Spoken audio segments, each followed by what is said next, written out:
Welcome back. This is Legends Reborn. Let's dive into the legend of Hercules together. What if the world's greatest hero was never meant to be a hero at all? What if the strongest man who ever lived began his story not in triumph, but in tragedy? His name echoes through centuries. Heracles to the Greeks, Hercules to the Romans, the son of a god, a man haunted by madness, who earned immortality not through victory, but through suffering. His story is older than empire, older than written language, and yet it still speaks to something inside us. Because Hercules is not just a myth of power, he is a mirror, reflecting how greatness can rise from brokenness, and how redemption is carved through pain. He was born in secret, the child of deception.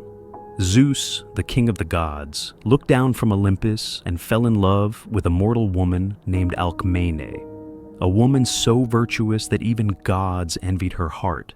To reach her, Zeus disguised himself as her husband, Amphitryon, returning from war.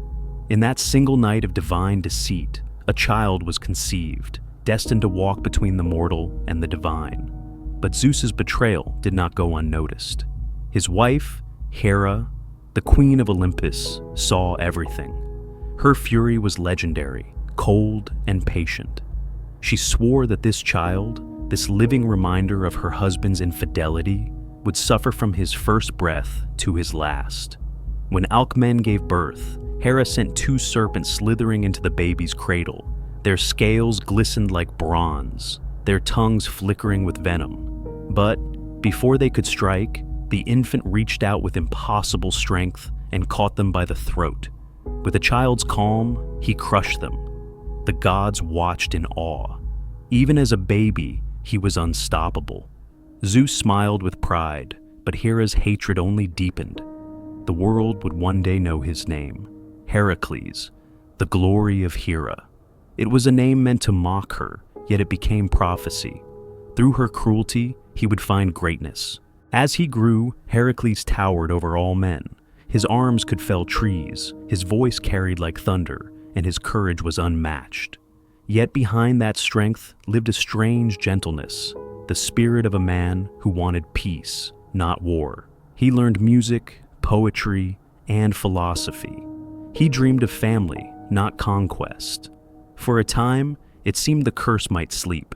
He married Megara, daughter of the king of Thebes, and built a life filled with laughter and children's voices. But peace does not last long in the house of Zeus. Hera struck again, not with snakes this time, but with madness. She clouded his mind, turned his love to fear, his home to chaos. In his delirium, Heracles saw enemies where his wife and children stood. And when the madness broke, silence filled the house. He woke surrounded by blood. His wife was gone. His sons lay lifeless, and Heracles, the mightiest of mortals, fell to his knees and begged the earth to swallow him whole. No blade could wound him, no beast could best him. Yet here he was, destroyed by his own hands. He wandered into the wilderness, torn by guilt, until at last he sought the oracle of Delphi. The voice of Apollo spoke through her, offering neither comfort nor escape. For such a crime, there could be no forgiveness, only atonement. He must serve a mortal king, his cousin Eurystheus, a weak and jealous ruler who despised him. There, Heracles would perform 12 impossible labors, each one designed to break him, each one meant to remind him of what he had lost. And only when he completed them all would his soul be cleansed. The first task took him to the hills of Nemea, where a monstrous lion prowled, its hide impenetrable, its claws sharper than iron. Heracles cornered it in a cave and fought it with his bare hands, wrestling the beast until the air trembled with its roars. When he emerged, he wore the lion's skin as armor, its head as a hood, a man reborn through struggle. Then came the Hydra, a serpent of Lerna whose heads grew back twofold whenever cut. He fought in the reeking marshes, slicing, burning, suffocating the creature in its own venomous breath. Even the gods watched in silence as smoke rose from the battlefield. Heracles had faced chaos itself and emerged scarred but unbroken. Labor after labor followed, a litany of miracles, He captured the Ceryneian hind, a sacred deer so swift it outran the wind, showing that restraint could be as heroic as conquest. He chased down the Erymanthian boar, dragging it through snow and mud to face Eurystheus, who cowered and hid inside a jar at the sight of it. He cleaned the Augean stables, whose filth had festered for 30 years, not with brute strength, but with cunning, diverting 2 rivers to wash them clean in a single day. The people whispered that perhaps this was no punishment, but divine education.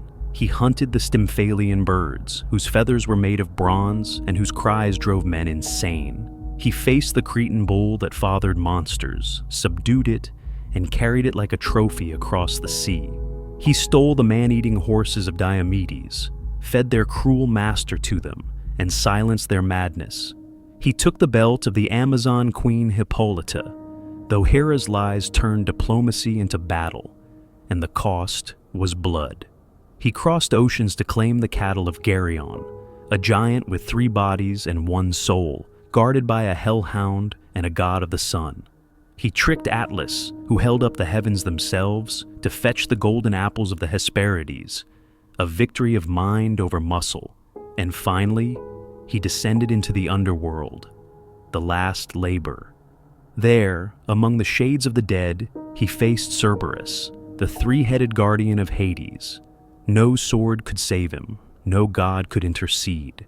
He wrestled the beast not to kill it, but to command it. With bare hands and boundless will, he led it into the world above, proving that even death would yield to his strength. When he returned Cerberus unharmed, the earth itself seemed to sigh in relief.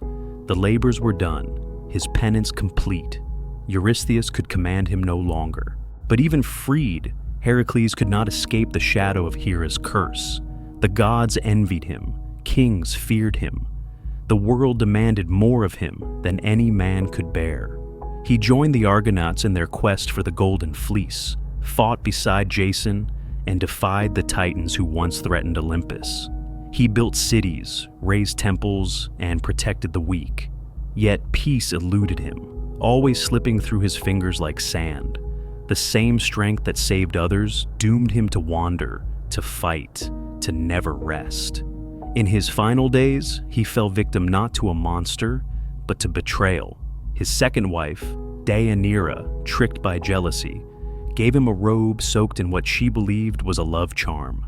It was poison, the blood of the centaur Nessus, whose dying revenge burned hotter than any forge. When Heracles put it on, his skin ignited, his flesh melting against the cloth. He screamed not in fear, but in sorrow. For once again, love had become the weapon that destroyed him. Rather than die slowly, he climbed Mount Ota and built his own funeral pyre. As the flames rose, he made peace with the gods who had tormented him. He had suffered enough for all men combined. His mortal body turned to ash, but his spirit blazed brighter than ever. In the smoke and fire, Athena descended, radiant and solemn. She lifted him gently and carried him upward, beyond pain, beyond madness, to Olympus itself. There, the gods welcomed him, not as a victim, but as an equal. Hera, whose hatred had shaped his destiny, finally relented. And in a rare act of grace, she offered him her daughter, Hebe, the goddess of youth, as his wife. In the halls of the immortals, the man who had endured 12 impossible trials found eternal peace. Yet his story did not end in heaven. For Heracles remains more than myth. He is a symbol. His name has outlived empires, his labors carved into stone, his strength invoked in every age. But those who listen closely hear something deeper beneath the legend. The story of a man who carried guilt heavier than the world, who found redemption not by conquering others, but by conquering himself. The true power of Heracles was never his muscle or his might.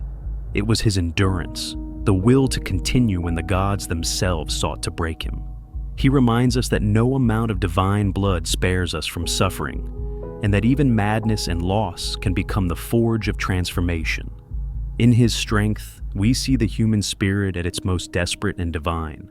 He was not born pure. He was not born perfect. He was made through pain, through remorse, through the endless grind of atonement. So, When we speak his name, when we call someone a Hercules, we are invoking not just a hero, but a truth that every age must relearn, that redemption is never given, it is earned, that strength without purpose collapses, but strength with humility becomes light.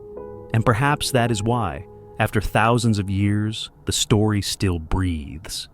Because Hercules did not just fight monsters, he fought the part of himself that was monstrous. And in that battle, he became something eternal. This is Legends Reborn. The gods may have written his story, but his redemption was his own. From the cradle that defied serpents to the pyre that became his throne, Hercules reminds us that even those born from divine error can rise through human courage. The fire that burned him purified him, and the pain that broke him remade him. And maybe that's why, even now, when we face our own impossible labors, the griefs, the burdens, the voices that whisper we are not enough, we can still feel his echo. The demigod who fell and rose again. The man who became immortal not by power, but by perseverance. The one who proved that even tragedy can be turned into glory.